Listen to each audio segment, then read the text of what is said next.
Hi, welcome to video 2 in my series of track breakdowns for my recently released album Motions under my project AER. And so yeah, today we're going to be looking at Gone, which is track 2 from the album. We're doing these in order. A link to listen to the track in full will be in the description. I didn't say that in the last one because I'm not going to play the whole track through on here because we'll be here for ages otherwise. So I just want to jump right in, assuming that you've heard the track. And we're going to go through section by section. So we'll do intro, the first beat section, the little breakdown, and then the next beat section, and then the outro, and just kind of go through the elements in each bit. I won't constantly retouch on a lot of elements because a lot of things tend to kind of loop. So we'll start with the intro, and similarly to the last track, one of the elements that I have that runs in the intro and throughout the entire song is an ambient piano, which I gave a quick sort of overview of how this worked in my last track breakdown, which will be linked or suggested. I don't know how YouTube works. So I did this with Serum, kind of using a piano sample, which I might do a whole video on it if people are interested, because this is something you can use with other sounds. It doesn't just need to be piano, but it sounds like this. So here I've actually got the effects chain that I have on this as well. This actually isn't being sidechained in this track, which is a bit unusual for me. I usually sidechain pretty much everything to the drums. So first up, I'm using this slightly modified, I think, preset from this Reactor user library. So this is a free thing. I think you can actually use this completely for free if you use Reactor Player, which I think is a free download. And then this is in the Reactor factory user library, which is a free thing that you can use on Native Instruments website. This is called VHS. You can find it through a quick Google. It's something that I think is a fantastic thing for lo-fi. You can get a lot of really cool sounds out of it. Let's actually just add the things one by one. So this is the piano dry. So a very, very dry sound. And then we add Reactor and we start to color it a bit. So there's a bit of warping going on, just a bit of kind of like, you know, the pitch just isn't quite perfect.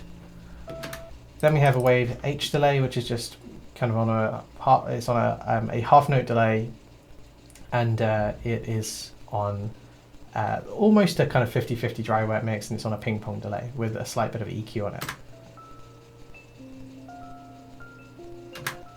And as I stop it, you can sort of hear the delay kind of going on there as well. We then have a bit of EQ, which is just getting rid of some of the sort of lower frequencies and kind of around 2 kilohertz, just to kind of help with kind of cleaning up the tone a little bit, and not necessarily kind of, because this isn't something you're going to hear on its own, you're going to hear this in the mix. So cleaning up that sort of like high mid sort of region just helps kind of the guitars cut through a bit more without kind of detracting too much from the sound. So that then sounds like this. Just a bit cleaner. Then we add some reverb, which is Valhalla Vintage Verb in the 70s color mode with almost a half and half mix, 4-second delay, 20 millisecond pre-delay in the concert hall mode. And I haven't really touched any of these things.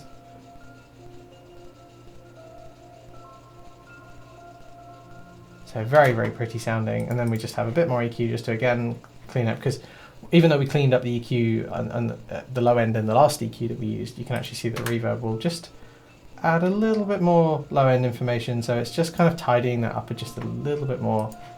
And then we have an ozone imager, just giving this loads of width, because kind of similar to what I did on some elements in my last, in Lark Rise, the last track that we looked at. I wanted this to be super wide, because it's, you know, something that's just kind of almost creating like a sort of washed out pedal note that kind of runs throughout pretty much the entire track. Then we have a bass guitar part in the intro, which is not a bass part, it's just this higher part that you hear that kind of just sounds like a standard guitar.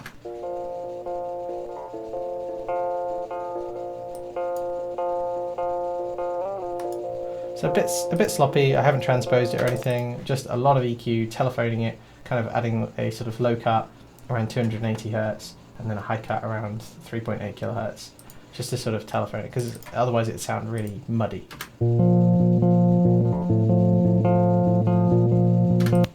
Bit of noise on that as well, it's not the cleanest signal I've ever recorded. And then it's using the almost clean tone, so I'm using an actual guitar preset rather than a bass preset to try and make it sound more like a guitar. I just kind of liked the sort of tone that got me. We then have some filtered drums, which I kind of detailed how I do this in my last track. It's not complicated, I just mix down kind of my drum section, usually without a kick, and then just add a bit of EQ. So without the EQ, it's a full drum section.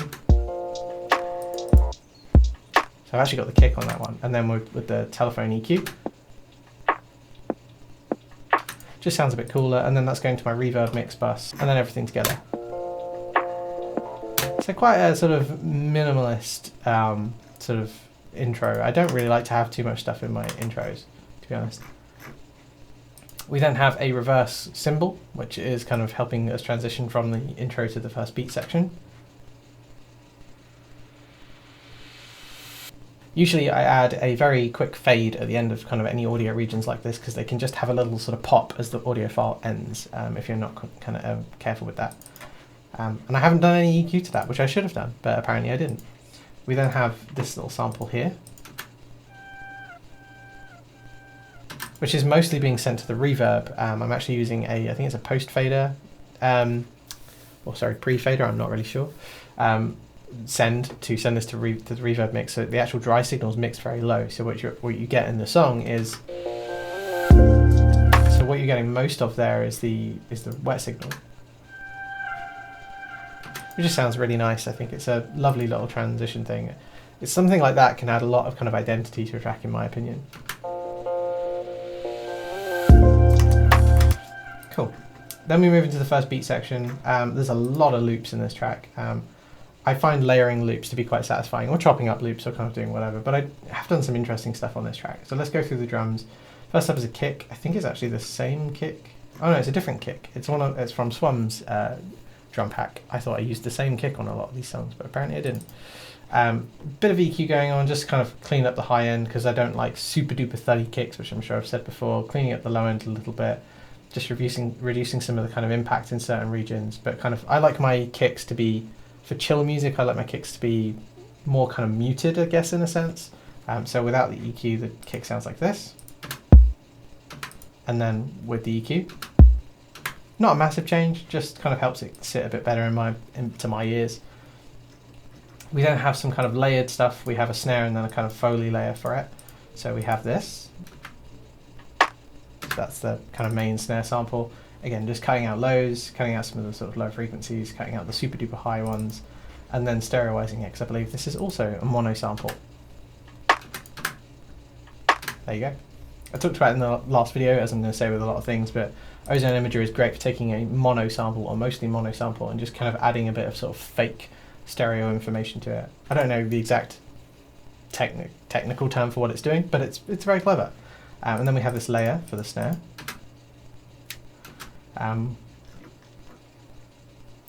don't know if that's one of my samples. I think it might be. Sounds like when I've kind of either sampled a switch on like a hairdryer, because it had like a small sound, or it might be a lighter, I'm not too sure. It might be from a sample pack, I don't actually know what that is. It's called Volume 2 Snare, but I don't know if that's just a random name that's been given. I don't know, who knows. But together they sound like this. So, and again, just a bit of EQ on that to kind of mostly have the highs in there, because the snare has enough sort of mids information. And then just widening it using Ozone Imager. So together, yeah, just sounds quite nice. We then have a drum loop here, which is pretty much just the highs on it. I've been kind of clever with this as well. So it's being sidechained, which is, it's got quite a long release. I think that's because of, what's this actually being sidechained by? Oh, it's been sidechained by the snare. I think because I didn't like the snare that was on the original sample. So there's two things that I've done. One is that I've sidechained it to the snare, so the snare is causing the volume of this to duck. But I also have what Studio One calls a gain envelope on it. So I've actually manually put in a gain envelope at each snare to try and kind of hide it. I could have chopped it up, but I think that I chose, for whatever reason, this to be the easiest way to do it. I probably could have just chopped it at each kind of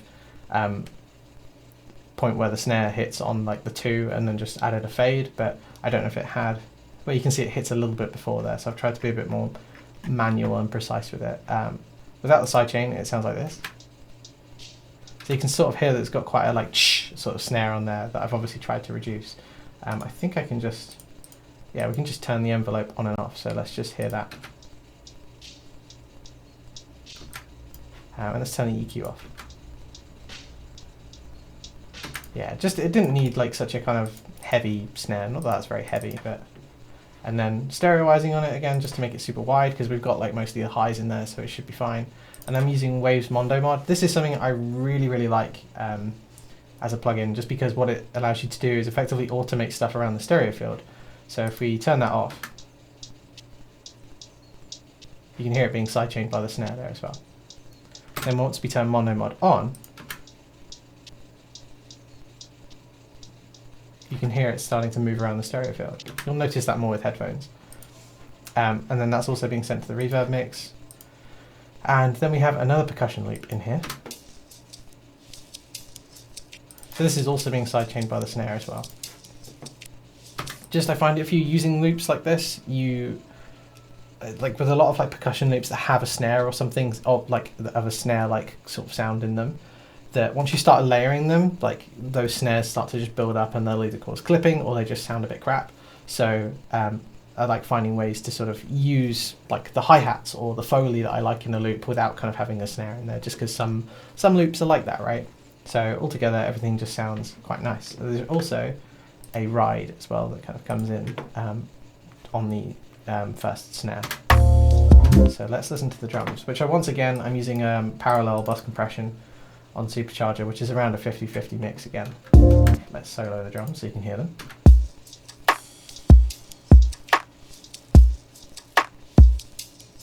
So you've got like the dynamic of one of those drum loops sort of moving around and then the other one just sounding nice. And then yeah, without the compression we have this. And with the compression, again, just kind of helps glue it all together. We then have the main bass part, which is actually a proper bass part this time around. So again, I'm using the clean bass preset that I was using before. Apparently it was clipping, let's find out. Nothing really going on with the EQ, and then just a bit of compression here as well with quite a fast attack and release. Probably could have done with a bit of EQing, to be honest. It's got a bit of sort of distortion. Is that actually clipping? Yeah, it is clipping. There you go. And if you like this song, it just goes to show that sometimes it can sound good. Or I just have no idea what I'm doing. So yeah, not too much going on with that. That's being sent to my bass bus for side tuning. Then there's the piano part here as well, which has the main chords of the track. I think on a lot of these songs I've played in the chords. I don't think I've actually clicked these in, which you can kind of tell from the velocities being a bit kind of all over the place. And obviously they're not perfectly quantized, so you get this more sort of rolled chord sort of feeling.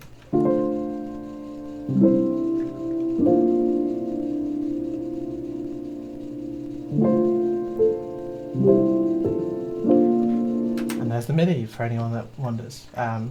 Nothing super complicated. I think it stays pretty much the same throughout the whole song, apart from you start to add like a few variations towards the end and in the bridge, but we'll come to those. We then have the guitar, which was in the intro. Didn't touch on the guitar in the intro. It's the same part. Let's have a listen to it. There we go. It wasn't actually playing because it was looking for the correct reactor ensemble, because I've changed computers since I made this song, so it's got confused and isn't where everything is. So this is the guitar part.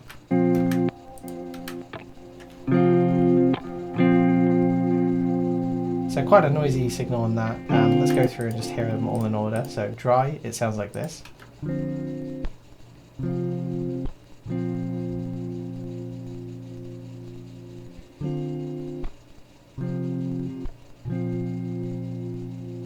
There you go. Then we have guitar rig, which again, using the Clean Cave preset, slightly modified, but not really. Then we have a bit of EQ on there, so it then sounds like this. Just gets rid of those lows. Let's just clean up the high end as well, because it'll just help everything else cut through a bit better in the mix. And then we have VHS on this as well. Just giving it a slight bit of, warbling going on in there. VHS is just a really, really lovely free plugin, and whoever made it did an amazing job. So yeah, then we have that's in the beat section as well, same part. And that's it. In the second half of that section, we have a reversed percussive sound to kind of create a sweep-like effect, kind of like we did in the last track. I've actually put a fade on the bass as well. I quite like that I can do this with the audio regions themselves in Studio One, because the bass will start to fade down. Just sounds quite nice. We add in a third drum loop at this point as well. This isn't being sidechained to the snare. So again, mostly just the highs that we're kind of having come through here, as well as some mids. stereoizing, making it super wide once again, and it's just kind of adding an extra sort of layer to that snare layer. So where we've got these layers here, we add this. Just creates a bit more texture to it. Piano stays the same, we just add in a couple more parts. We have this guitar arp. It's not really an arp, but apparently I decided to call it an arp. This is something I do quite a lot in my songs. I have like repeating guitar parts that are just very, very simple and are just kind of layered, and you can pan them around. You could use something like Waves Mondo Mod on them to kind of create a bit of kind of movement in your track. But it's just stuff that will start to interact with everything else that's playing, because you can have a main melody, but actually by having all these other parts, they start to interact together and you'll start to hear, I guess, create harmony through all that. I don't know, again, if what I'm saying is technically correct, but that's how it sort of sounds to my ears. So this is just a clean cave preset with a bit of EQ on it, kind of just EQing out some of the resonance. Because I think that note there that kind of keeps repeating, there you go, you can see that little bit of resonance just kind of poking through there, so it just kind of brings it in line with everything else without being too drastic. It's just panned ever so slightly to the right as well, and it's going to my reverb mix. So the reverb mix at this point starts to sound quite busy. Just puts everything in a bit of a space, because without that reverb mix,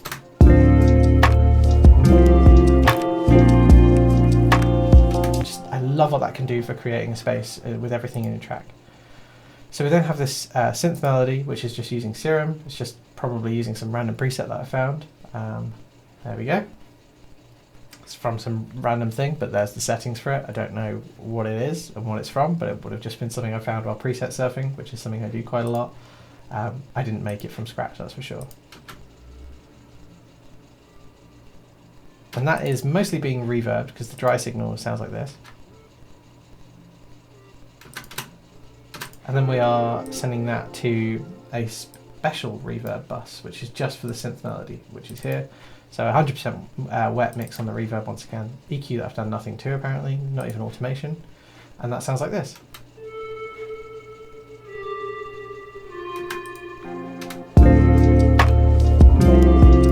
There you go. And that is pretty much most of the song at this point. We then have the reverse cymbal comes back to help us transition into the breakdown, where we have the filtered drums come back. This time being Mondo modded around the stereo filter, they're kind of panning from left to right. There you go. And then there's a bridge bass part, which is the same as the intro one, just turned up a bit. And it looks like a bit more telephoned than the intro one. So the same part, but just EQ'd slightly differently. Could have automated it, chose not to because I'm lazy. Yeah, there we go. Then the piano switches up an octave. I just added like a little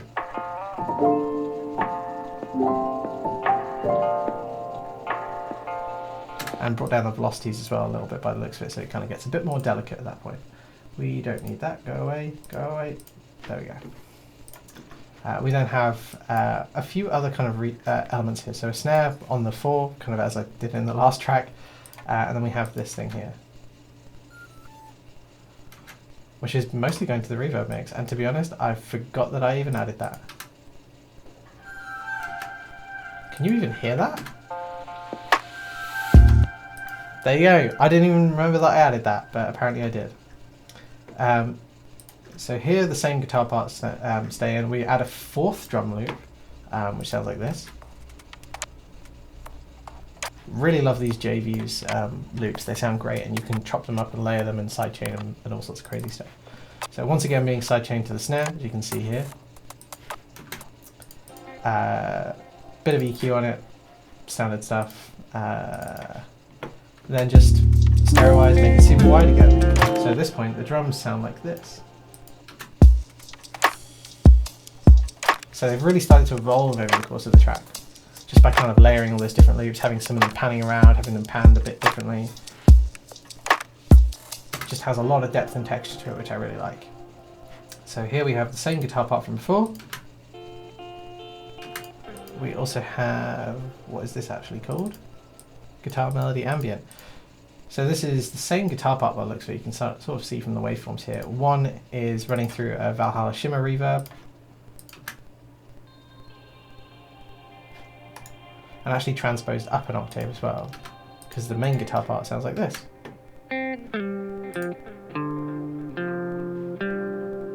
Bit of a sloppy guitar part, but when you layer the two together it just sounds really nice.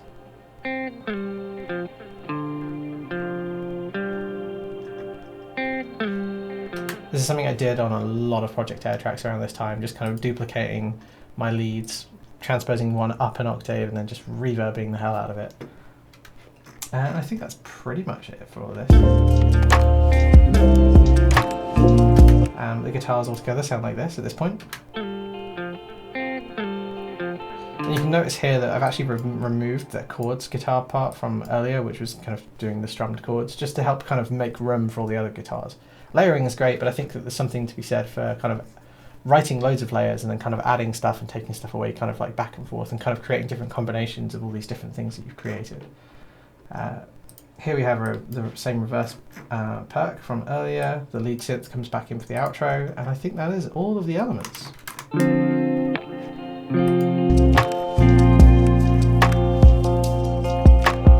Oh, and there was a slight variation in the piano here.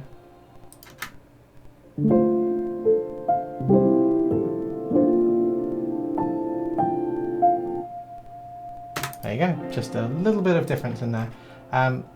But that is everything. That is everything that I used to make my track Gone from my album Motions, which is out now. Subtle plug.